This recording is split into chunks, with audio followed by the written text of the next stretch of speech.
वहीं Delhi UP border पर किसानों का प्रदर्शन कई दिनों से चल रहा है और इस प्रदर्शन में शामिल किसानों को अब स्थानीय लोग भी मदद कर रहे हैं। इंडिया न्यूज संवाददाता जतिन गोस्वामी ने लाइन में लगे एक बुजुर्ग किसान से प्रदर्शन को लेकर के बातचीत की है। किसान का क्या कुछ कहना है, आइए आपको सुनवाते हैं।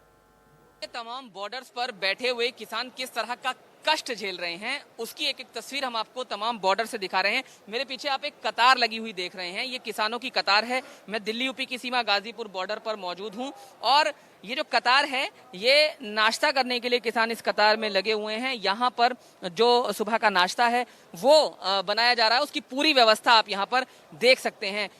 ये तस्वीर इसलिए दिखाना जरूरी है कि रात को बहुत ठंड थी, लेकिन सोना आसानी से नसीब नहीं हो रहा। सरकार क्यों नहीं सुन रही, किसान यही कह रहा है। फिर सुबह होती है और सुबह के वक्त वो इस तरह से कतार में लगकर नाश्ते के लिए जद्दोजहद करते हैं। यहाँ जो नाश्ता बना रहे हैं, पकोड़े उनके लिए बना रहे हैं, पहले उनसे बात कर लेते हैं। क्या कुछ बनाया आज नाश्ते में? नाश्ते में ये हमने गोभी की, आलू की और बैंगन की पकौड़ी बनाई है हमने, और किसानों के लिए नाश्ता सुबह से ही चालू है हमारे। तो थोड़ी देर कतार में इंतजार उन्हें करना पड़ रहा है, बहुत कष्ट इस समय झेलना पड़ रहा है। हाँ जी, कष्ट झेलना पड़ रहा है। 8-10 दिन हो गए हमें जगह जब से भंडारा हमारा चल रहा है किसानों के लिए। और उम्मीद कर रहे हैं, आप खुद एक किसान हैं, उम्मीद कर रहे हैं आज का दिन बहुत महत्वपूर्ण होने वाला है। महत्वपूर्ण अगर हो जाए तो अच्छी बढ़िया बात है। जब तक ये मुचमुंडे गुंडे जो बैठे हैं ना, ये अगर ये हमारी सुलह कर ले किसानों की, तो बड़े बड़े भगवान की देन है कि अगर ये बात सुन ले हमारी जो। सभी किसानों को जो पूरा सुबह का नाश्ता है करने में लगभग कितनी देर लग जाती है? सुबह से शुरू होता होगा नाश्ता? वैसे ही हमने 4 बजे शुरू कर दिया आज हमने। तो ये बैंगन, गोभी, आलू हमारे घर के हैं भाई, अपने घर से ले आए, मंडी हम देखे नहीं है।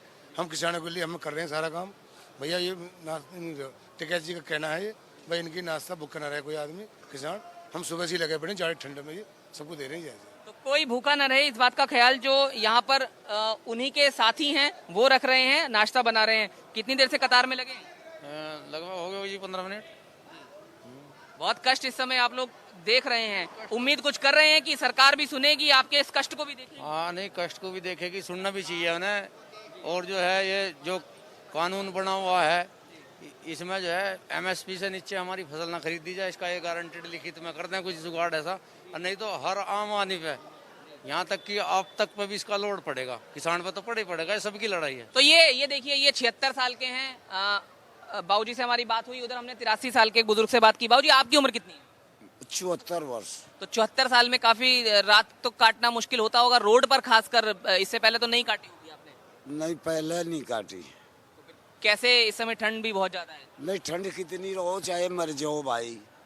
हमें तो खेत में भी पानी चलाना पड़े ठंड में जी। हमारे बच्चे भूखे मर जाएंगे, हमारी जमीन चली जाएगी, हमारे दौरे कुछ रहने का नहीं, तो इससे अच्छा तो यहीं मर जाएंगे।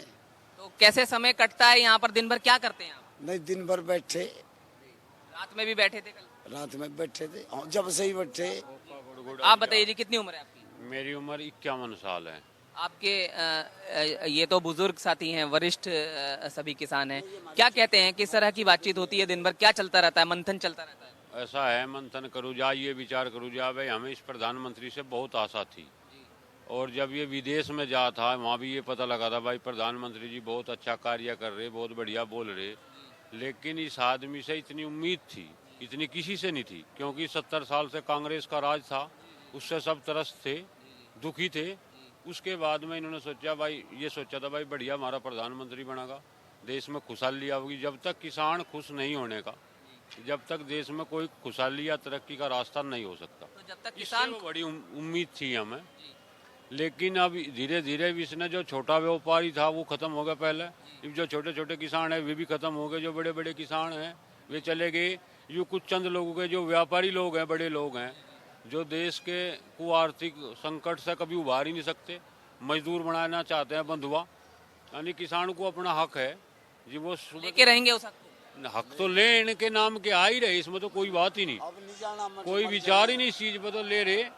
अपना जिस तरीके से भी देंगे, सर्दी लगो गर्मी लगो, अभी तो सर्दी गर्मी को भी सहन करेंगे, गर्मी भी सहन करेंगे। तो सर्दी में पूरी तरह से वो दृढ़ निश्चय करके आए हैं। लेकिन दृढ़ निश्चय इस भी बात का है कि सर्दी यहाँ कट रही है, गर्मी भी काटनी पड़ी तो उसके लिए भी तैयार हैं। और ये बात बताना इसलिए बहुत ज्यादा जरूरी था। हम ये दिखाना चाहते हैं कि सिर्फ जवान उम्र के किसान नहीं, बल्कि 80 साल से ज्यादा उम्र के किसान यहाँ मौजूद हैं और वो ये साफ तौर पर कह रहे हैं कि डटे रहेंगे, नहीं हटेंगे, निष्कर्ष चाहिए।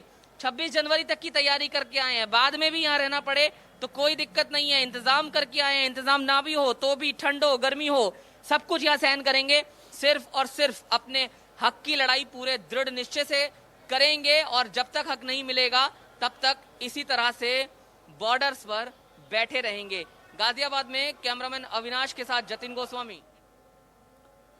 तो दिल्ली यूपी बॉर्डर पर एक बार फिर से किसानों और पुलिस के बीच टकराव की स्थिति बन गई और किसानों के नेता राकेश टिकैत ट्रैक्टर से दिल्ली जाना चाहते थे, लेकिन दिल्ली पुलिस ने ट्रैक्टर के साथ उनको इजाजत नहीं दी है।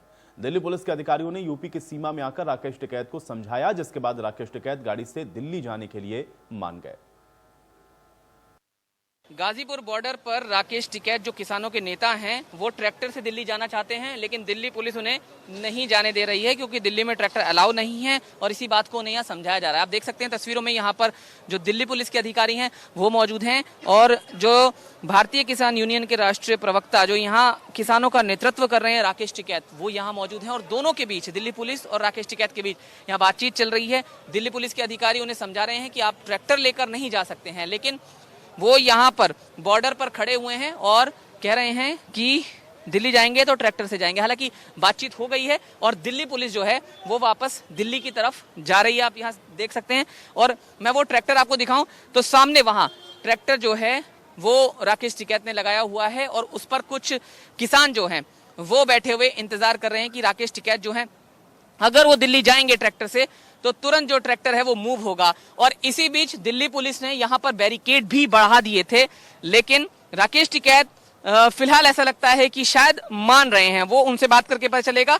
लेकिन कुल मिलाकर जब उन्होंने कहा कि वो ट्रैक्टर से जाएंगे तो एक स्थिति जो है वो जाहिर तौर पर थोड़ी बहुत टकराव की तरफ जाती हुई दिखाई दे रही थी। और यहाँ पर जो राकेश टिकैत हैं वो फिलहाल मीडिया से बात कर रहे हैं। क्या वो ट्रैक्टर से जा रहे हैं या नहीं जा रहे हैं, ये उनसे बात करके ही निश्चित तौर पर क्लियर हो पाएगा। तमाम भीड़ आप यहाँ देख सकते हैं और इधर का अगर एक बार मैं आपको नज़ारा दिखाऊं तो ये जो हिस्सा है ये वैशाली की तरफ से आने वाला हिस्सा है और यहाँ पर तमाम जो किसान हैं वो डेरा जमाए पूरी तरह से बैठे हुए हैं। कुल मिलाकर दिल्ली पुलिस और जो किसान हैं उनके बीच में बार बार ऐसी स्थिति बन जाती है जो टकराव की तरफ इशारा करती है, लेकिन दोनों तरफ से फिर मान मनोवर होकर जो स्थिति है वो नियंत्रित हो पाती है। गाजियाबाद में दिल्ली यूपी की सीमा से कैमरामैन अविनाश के साथ